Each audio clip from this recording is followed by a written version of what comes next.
Okay, hello Bio. This is Mr. B. We're continuing on with section 2. We're looking at cell division part 2. We looked at the cell cycle last time. Talked about the three of the four phases. And we're going to get into the last phase of the cell cycle in this video. And that phase is known as the M phase or mitosis. So we're going to look at what are the four phases of mitosis. And they have divided them up into the four phases known as prophase, that's step 1, metaphase, anaphase, and telophase. So there's really no good way to kind of remember that besides, so it's just one of the things you kind of have to memorize. So prophase, metaphase, anaphase, and telophase are our four phases of mitosis. So here's kind of the cycle of what it looks like here. Each step broken down, and we're going to look at each one individually. So we're going to start right off with prophase. So this is the first and this is the longest phase of mitosis. So the first step of what happens here, the centrioles separate and they take up positions on opposite sides of the nucleus.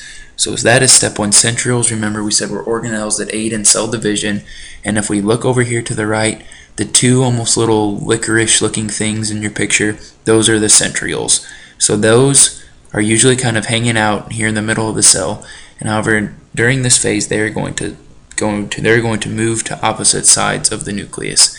And I'm sorry, I called this the entire cell. This is just the inside of the nucleus. So they move to the opposite sides of the nucleus. I'm sorry, correction.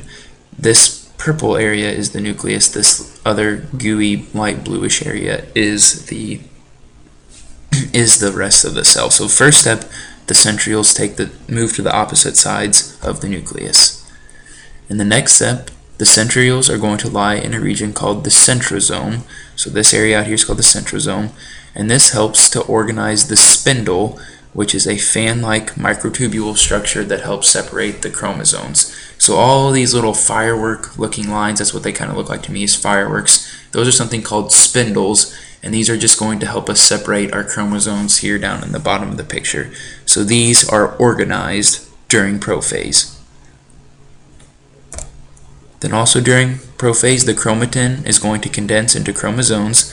So we have it right here. So usually they're kind of more loosely spread out, but since they're ready to divide, they're going to condense. And then the centrioles separate and the spindles begin to form. So again, that's just kind of a little review. And then the nuclear envelope breaks down. So that is, remember, the surrounding of the nucleus that kind of keeps it all in is going to break down. So that is it for prophase. It is long, but we will review it in class again. So if you have any questions, write those down. So our next phase is metaphase, and this is the second stage. And the chromosomes now are going to line up across the center of the cell. So that's illustrated pretty good there in the picture.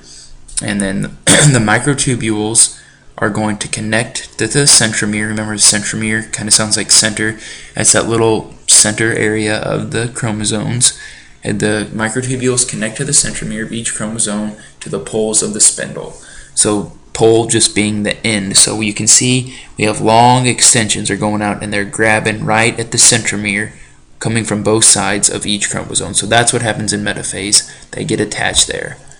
In anaphase, this is our third phase, and the sister chromatids, remember we said that chromosomes are made up of chromatids. They separate into their own individual chromosomes, and they continue to move until they have separated into two groups. So during anaphase, the chromosomes get pulled apart into chromatids is what happens. So that's what happens in anaphase. Chromosomes, they move away until they will reach the ends and get on completely different sides. And then telophase, this is our final stage of mitosis. The chromosomes are going to gather at opposite ends of the cell, and they're going to lose their distinct shape. So as you can see, the chromosomes, they've kind of formed, they're in their own little area there, and they're basically getting ready. They've basically formed two cells that are connected at this point. However, we're going to have one more final stage that's not considered part of our mitosis that will separate the cell completely.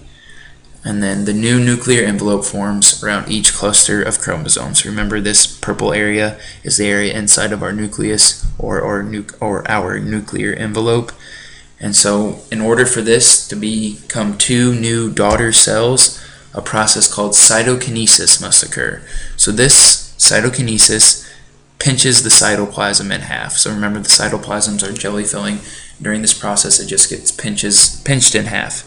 And each daughter cell has an identical set of duplicate chromosomes. So inside of this condensed area, or this purple area now, we now have chromosomes available to use. And then that's what occurs in animal cells. And in plant cells, a little bit different things happen. A structure known as the cell plate forms midway between the divided nuclei. So as you can see in that picture there, there's a distinct line that's called the cell plate. And the cell plate gradually develops into a separating membrane, and a cell wall then begins to appear in the cell plate. So that is how plant cells differ from a little bit from animals. So that is it for this video. Let me know if you have any questions.